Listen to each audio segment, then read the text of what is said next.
Halo semua, selamat datang lagi. Hari ini kita bakal bahas sesuatu yang, menarik banget. Sebuah terobosan di dunia pertanian yang kedengerannya tuh kayak paradoks. Gimana kalau kita bisa nanam stroberi lebih banyak, rasanya lebih enak, tapi pakai pupuknya lebih sedikit? Kayak nggak mungkin kan? Yuk kita bedah bareng-bareng. Nah, pertanyaan ini nih yang jadi kunci pembahasan kita. Selama ini kan prinsip pertanian itu lebih banyak. Lebih banyak pupuk, lebih banyak air, biar hasilnya lebih banyak. Tapi ada sebuah studi baru yang nantang pemikiran ini dengan solusi yang nggak kepikiran. Dan semuanya berawal dari satu masalah besar yang tersembunyi, persis di bawah kaki kita. Oke, kita mulai dari masalahnya dulu ya.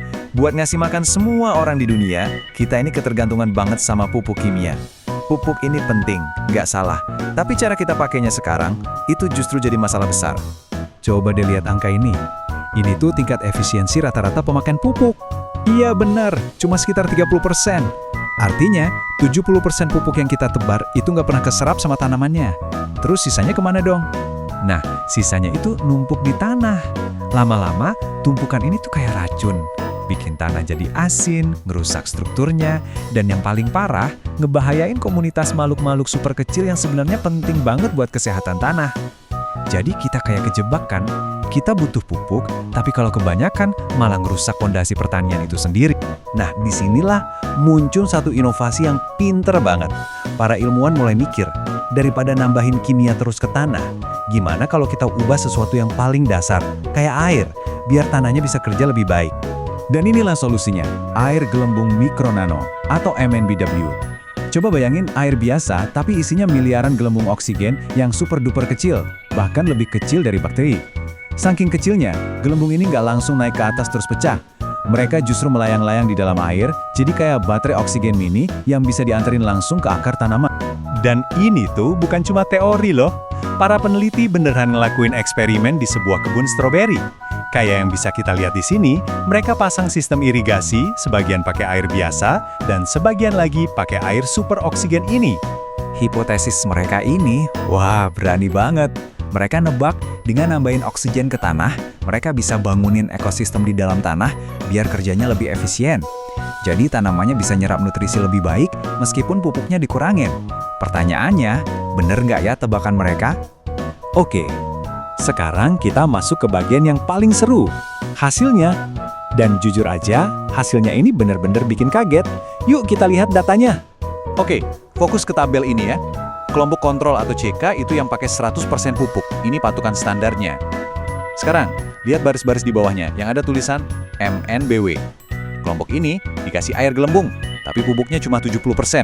Artinya 30% lebih sedikit. Terus hasilnya, gila-gilaan. Panennya naik sampai 139%. Nggak cuma itu, lihat kolom terakhir flavor atau rasa. Makin tinggi angkanya artinya makin manis dan enak. Dan lagi-lagi, stroberi yang pupuknya lebih sedikit justru yang menang. Grafik ini nunjukin perbedaannya dengan jelas banget. Yang kiri itu hasil panen standar.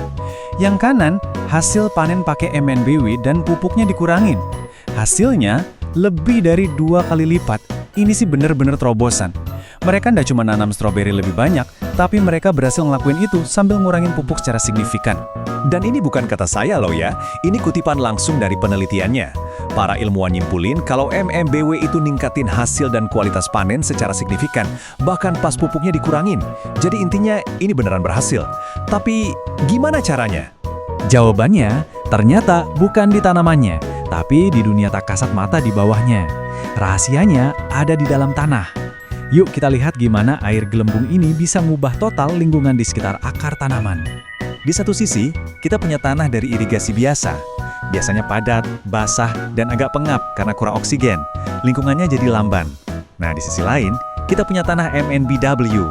Karena terus-terusan disuntik oksigen, tanahnya jadi lebih hangat, lebih aktif, dan yang paling penting, jadi semacam surga buat jenis mikroba yang baik. Nah, ini yang keren banget. Coba deh bayangin, ini sebagai media sosialnya para bakteri. Tiap titik itu satu jenis bakteri, dan garisnya itu interaksi mereka. Jaringan MNBW yang di sebelah kanan kelihatan lebih padat, lebih rame, lebih nyambung. Jadi oksigen ini bukan cuma nambahin bakteri, tapi bikin mereka jadi tim yang lebih solid dan efisien. Dan tim ini punya tugas khusus. Dengan adanya oksigen, bakteri yang paling berkembang itu namanya chemoheterotroph aerobik. Istilahnya ribet, tapi artinya simple banget. Mereka ini jagonya ngurai bahan organik pakai oksigen buat ngeluarin nutrisi. Populasi bakteri baik kayak Thermoactinomyces juga meledak. Intinya, MNBW ini kayak merekrut dan ngasih kekuatan ke tim pembersih dan penyedia nutrisi terbaik dari alam. Jadi, alurnya gini. Air gelembung nyuntikin oksigen ke tanah. Oksigen ini ngasih tenaga ke bakteri-bakteri baik. Bakteri-bakteri ini ngehasilin lebih banyak enzim yang kerjanya kayak gunting super kecil, motong-motong bahan organik. Proses ini ngebebasin nutrisi yang tadinya terkunci di tanah.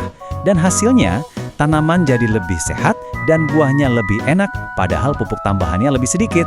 Oke, ini kan keren banget ya. Tapi ini bukan cuma soal stroberi yang lebih enak, implikasinya jauh lebih besar. Apa artinya penemuan ini buat masa depan makanan dan pertanian kita semua? Ini bisa jadi jalan menuju pertanian yang lebih pintar dan berkelanjutan. Ini nunjukin cara buat kita ngurangin ketergantungan sama pupuk kimia, yang artinya polusi juga berkurang. Ini metode buat benerin lagi kesehatan tanah, bukan malah ngerusak. Dan ini bukti kalau kita bisa dapat hasil panen lebih tinggi dan kualitas lebih bagus di saat yang bersamaan, sesuatu yang biasanya dianggap mustahil. Jadi intinya tuh di sini. Terobosan ini bukan soal maksa pakai lebih banyak bahan kimia, tapi ini soal pemahaman biologi yang lebih dalam. Soal menciptakan kondisi yang pas supaya alam bisa kerja lebih efektif. Kita memberdayakan sekutu-sekutu terkecil kita, para mikroba, untuk melakukan pekerjaan beratnya. Jadi saya mau tinggalin Anda dengan satu pertanyaan ini. Waktu kita mencari cara untuk memberi makan dunia secara berkelanjutan, mungkin solusi terbesarnya bukan datang dari karung-karung pupuk yang besar, tapi dari gelembung-gelembung super kecil yang tak terlihat dan kehidupan mikroskopis yang mereka dukung. Masa depan pertanian mungkin ukurannya jauh lebih kecil dari yang pernah kita bayangin. Terima kasih sudah menyimak.